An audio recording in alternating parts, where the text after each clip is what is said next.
Welcome to Near Falls with D. Hall. He's talking on bars and how they win it all. Yeah, it's just Near Falls with D. Hall. The final takedown, the glory or the fall. So loosen up, step on in, wrestle with the need to win. Talking Near Falls with D. Hall. Ready or not, he's here to brawl.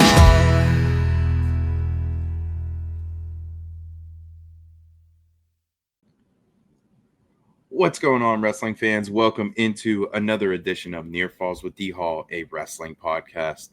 Today, so excited. This is the best time of year. My favorite project of the year, the 24-25 WPIAL Coaches Preview. So excited to bring this to you guys. I have a bunch of different coaches coming on from across the WPIAL.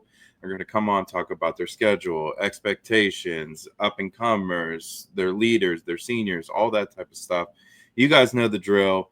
This is year 3 or 4 of me doing it. So pumped up to bring it to you guys. I really hope you enjoy it, and just hope you enjoy listening to these guys talk like I did. It was always a blast for me, and this year was no different. So without further ado, welcome in to the WPIAL Coaches Preview. Welcome to the Near Falls WPIAL Show, where D.R. and Kaz are gonna tell you all the things you wanna know. Whether it's Trinity or Spencer Lee or Mr. Kurt Angle, just ask Vinny, WPIAL, yeah, Ken and Mac for sure. They got the interviews to soothe your soul, because it's Near Falls in the WPIAL. Okay, joining me next on the call, I have head coach of Hempfield Area High School, Mr. Brian Capusta. How are you, sir? Good, man. How are you? Doing real good indeed, my friend. We're excited to have you on. Obviously, the Capusta name is kind of synonymous out there in West Moco County, and when I heard you got the job over there at Hempfield, I was definitely interested and excited that you were willing to come on the show. So first things first, man, talk about getting the job at Hempfield, and what's that mean to you? Yeah, I was pretty excited. I know there wasn't a whole lot of coaches applying. Brandon Rapp, who the AD had, shot me a text and said, "Hey, get your application in, your resume, and we can go from there." I wanted to look for someone else really to take the head coaching job, and I wanted to come in and help out like I did the last few years. But he's like, "I really think you should get your application in," and I absolutely love coaching. So I was like, hey, why not? Yeah, that's awesome, man. And I'm glad you're a part of it. So talk to me about the off-season program. What have you guys done? Are you're seeing the kids? Are they going to club? What's that look like for you guys over there at Hempfield? Yeah, so it was really crazy because it was a super late start for us. I was hired pretty much at the end of October. So we haven't had much of a preseason, but the preseason we had, I've been really, really impressed with the kids. Their work ethic has been really good. And mainly, I think that I've worked with these kids when they were 8 years old. A lot of them that are the juniors now. I used to do privates for them way back in the day. And now, they respect me. They know what I want. And they've been really, really impressive. Especially this year. I volunteered last year a little bit towards mid to the end of the season, but this year, just in preseason, they look like they jumped levels already. Talk to me about some of those kids that you're going to be leaning on as you take this program over, some of those leaders. Yeah, so we don't have the first 2 weights. We don't really have anybody, which is tough. But we have a really good group of kids from 120 to 152, and then I'm bringing up a couple freshmen that are a little bit higher in weight. I think they'll do a really good job, but to me, we have a really young team. We have no seniors. We have a bunch of juniors, a couple of 10th graders, and a bunch of freshmen. So I think if we can get some kids spread out, I think we're going to surprise some teams this year. Talk to me about the freshmen that are coming in, or is there someone that might crack the lineup or, that's going to jump levels that we might look up, Ken Mac or wherever we're at on Saturday night and say, oh, that dude's wrestling for a place at the state tournament. Is there someone like that on your team? Yeah. I do think there's some kids. I'm not really going to name names, but I think that our freshmen coming up, obviously it's a privilege to come up. If the head coach thinks you should be there, there's a reason you're coming up.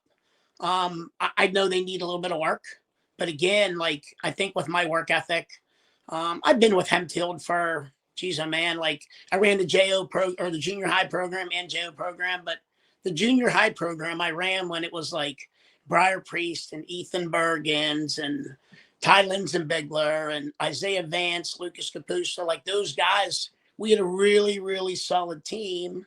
And they did well in high school. So I think if these kids can kind of follow what I was doing back then, now, I think we can really do good things. I love that. Yeah, and definitely excited to see that next chapter.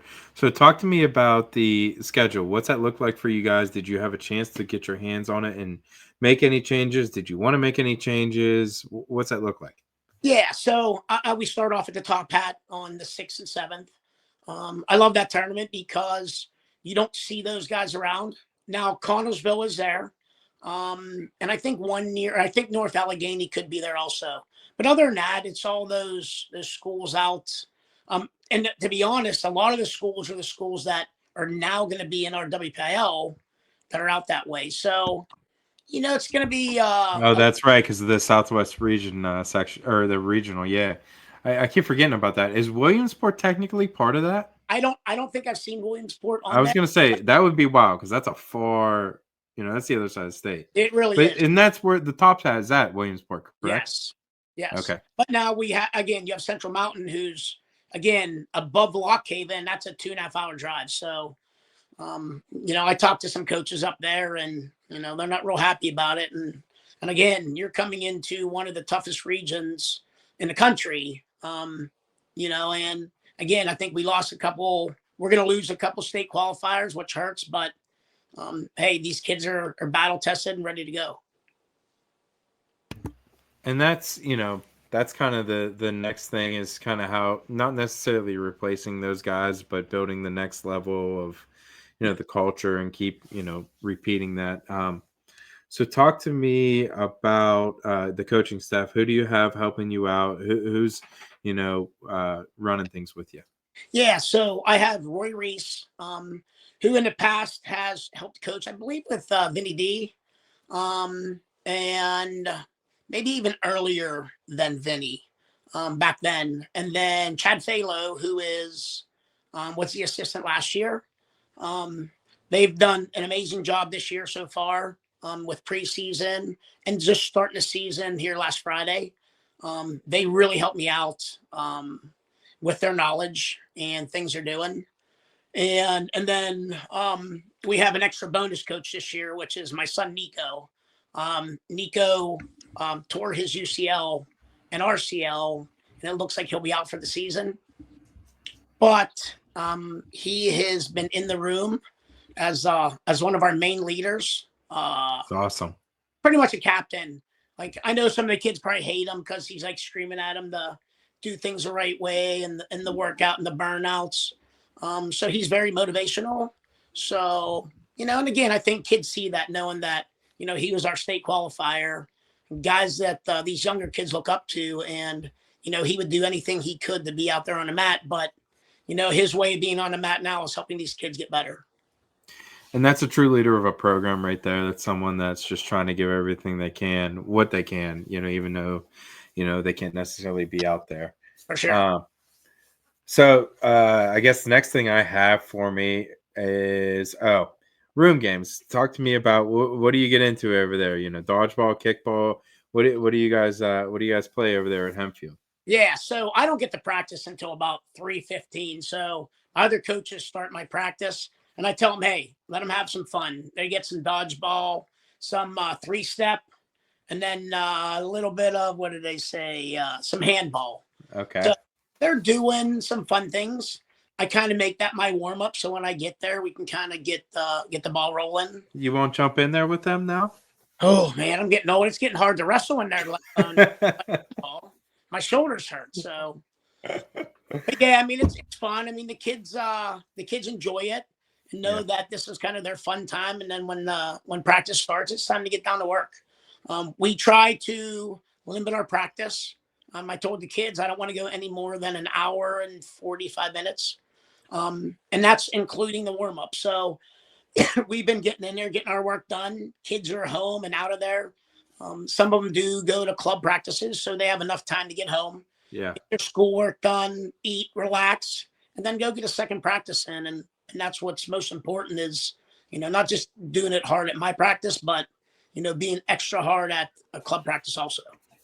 And that's an interesting approach. I guess that's probably changed over the course of the last, 5, 10, 15 years where, years ago it was all about the high school level and, getting all the practices. And now let's get our practice in so you can get to your club practice and get after it with some of those, elite partners from different areas and things of that nature. But it's interesting to see how how everything evolves. Within that, obviously you've been around the sport for a long time. Talk to me about the rule changes that you've seen this year, the 3-point takedown, the 2-3-4 back point, the 1 point of contact out of bounds. I was corrected today. But it's not necessarily college out of bounds, right? It's a 1 point of contact out of bounds. Right. I absolutely love it. I think that the 3-point takedown is absolutely amazing. And again, just watching college over the last 2 years with my oldest son Lucas, you get to see it and know that, man, if you can get a takedown to your back and it's 7 points and you're up 7-0, it's really hard to lose that match. And I'm curious to see how it is in high school, just because I think there'll be more scoring. I think there'll be a lot more wrestling on your feet, but listen, 4 points, if you're good on top and you can score 4 backs, man, kids are going to be grinders on top. I can see it right now. And the out of bounds again, I mean, it's always questionable. I think even with the 1 point could be questionable at times, but I mean, again, it's better than what we have now. Because again, like the ref can't see all those positions. So it should be a lot better, I think. But the 3-point takedowns are amazing. Yeah, I love that. It really opens things up and, promotes scoring on the feet. Yeah.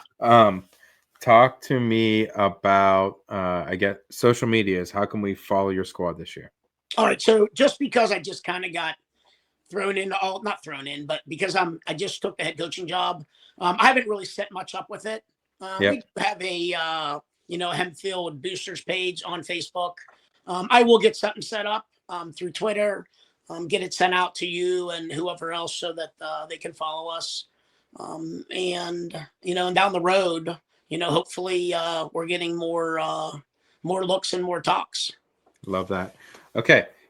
Last question I have before I kind of wind you down. Goals and expectations you have for the squad as you kind of take this program over.